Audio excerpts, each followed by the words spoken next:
Runners are a pretty common gaming genre, especially when it comes to mobile games. They're simple yet very addicting, making them a dime a dozen on the market, ranging from 2D to 3D, with the latter being the most popular. They can get pretty repetitive at times since it's the same format of dodging randomized obstacles for a high score, but that's just how these games were made in mind.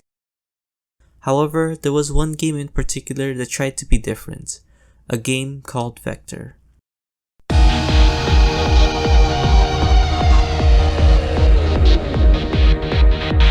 Created by Studio Nekki, Vector is a semi-realistic runner where you flee your mundane office job while being pursued by a mysterious organization. Using real-life parkour as inspiration, you can somersault over rooftops, flip over tables, and much more, in stark contrast to the simplistic animations of other games of the genre.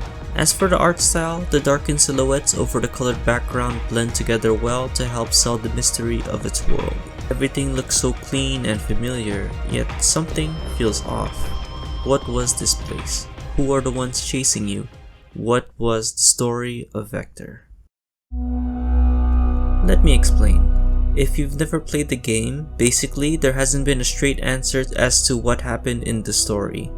It was left intentionally vague for both the opening and the ending, and in the sequel, Vector 2, the game was abruptly abandoned midway through, thus leaving the franchise in a sort of limbo. So, after re-examining Vector 1 and looking into Vector 2's hidden journal entries, I think I might have finally pieced together the entire story of Vector. But to avoid making this video too long, I won't go over every detail of the journals, just the important bits and pieces, and I'll reference each one as needed. However, before that, I'll do a quick recap of the first game for those who need it. If you're already familiar with this series, just skip to this timestamp here. Vector is an office worker at some unnamed organization led by a mysterious figure. Every worker is forced to obey through a device on their head, but only Vector is able to break free from its control. As he makes his escape, he is chased by an organization known in the game as Big Brother. Fortunately for Vector, he is a skilled parkourist with seemingly inhuman stamina, and he isn't alone.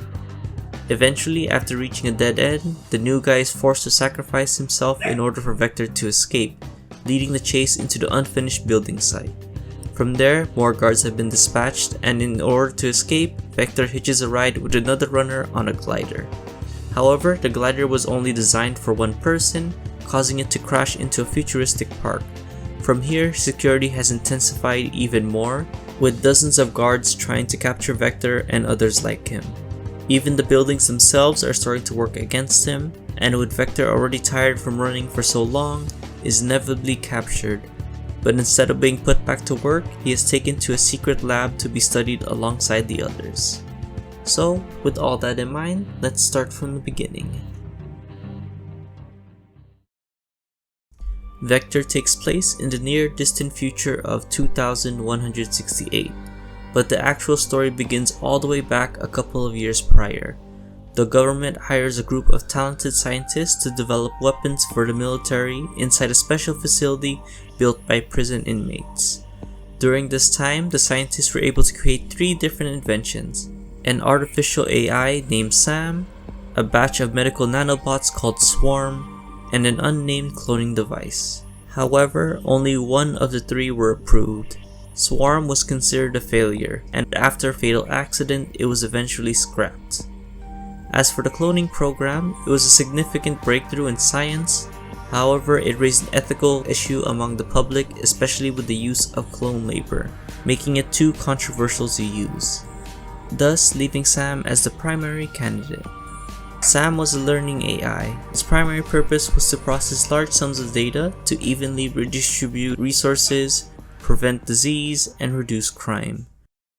However, an individual's happiness wasn't a factor to be considered by Sam, and its creators don't have any kind of safety measure in case Sam goes awry. This caused a divide between the masses, with those saying it could pose a threat if given entire control of the world's resources, meanwhile others supported the prospect of a non-biased AI. CEOs in particular were interested in a modified version of Sam that could run their businesses efficiently. Doesn't that sound familiar? That's because the mystery figure from the opening cutscene isn't a person, but a modified version of Sam. In one of the journal logs, Sam was able to calm a paranoid worker with just their voice alone, meaning the modified version can probably do the same thing, and perhaps on a wider scale with those headsets we saw from before. Sam then continued to spread through various businesses, as seen with the second runner who looked more like a delivery man than an office worker like Vector. And in order to ensure they couldn't escape, Big Brother was formed, using clones for their guards. While clone labor was against ethics, there was one scientist who seemed undaunted by public opinion and most likely went ahead with the program regardless. According to them, all clones had the same characteristics and memories as the original, meaning it'd be easier just to clone one talented guard rather than go through the effort of hiring and training multiple personnel. This is why Vector was captured. The scientists wanted to study his inhuman stamina and willpower to resist Sam, either for their benefit, the government's, or perhaps Sam itself. Then, 20 years later, in the year 2188, Vector is reawakened to perform some tests. The research facility has gotten larger since then, and as a result, Swarm was repurposed to be a security measure due to its ability to track heat signature. However, not all is lost, as there seems to be a rebellion forming. Someone from the outside has contacted Vector and is looking to take down Sam from the inside once and for all.